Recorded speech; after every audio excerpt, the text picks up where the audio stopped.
Praise the lord. అతి శ్రేష్టమైన యేసుక్రీస్తు నామములో మీ అందరికీ ఉదయకాలపు శుభాలు తెలియజేయుచున్నాను. ఈరోజు దేవుడు మనకు అనుగ్రహిస్తున్న అతి శ్రేష్టమైన వాగ్దానము సామెతలు 10వ అధ్యాయము 6వ వచనాన్ని చదువుకుందాము. నీతిమంతుని తల మీదికి ఆశీర్వాదములు వచ్చును. ఈరోజు అతి శ్రేష్టమైన వాగ్దానం దేవుడు అనుగ్రహిస్తున్నాడు.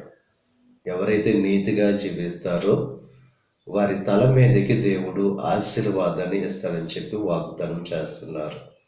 అబ్రహాము దేవుణ్ణి నమ్మెను, అది అతనికి నీతిగా ఎంచబడింది. మన జీవితంలో దేవుని మీద ఉన్న విశ్వాసమే మనల్ని నీతిగా మారుస్తుంది.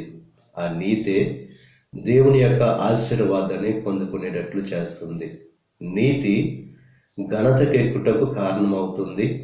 నీతిమంతుల నివాస స్థలమును దేవుడు ఆశీర్వదిస్తాడు, వర్ధిలింప చేస్తాడు.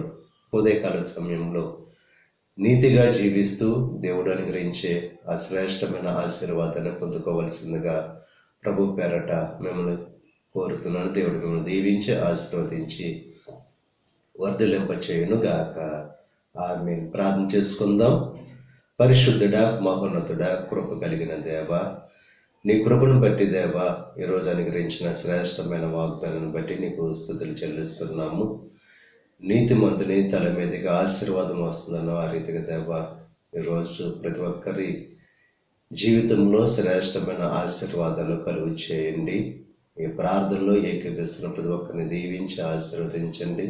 నీ కృపలో భద్రపరచండి దేవా. ఈరోజు తలపెట్టిన ప్రతి కార్యాన్ని దేవా సఫలం చేయండి. వారి రాకపోకల్లో నీకు సహాయం అనుగ్రహించండి. ఈ దిన ఆశీర్వాదాలు ప్రతి ఒక్కరి మీద మెండుగా కురమరింపచేసి నీ దీవెనతో నింపి నడిపించమని యేసుక్రీస్తు నామం పేరట వేడుకొనుచున్నాం తండ్రి. ఆమేన్.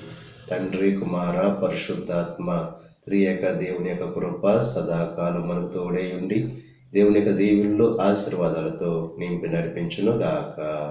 ఆమేన్.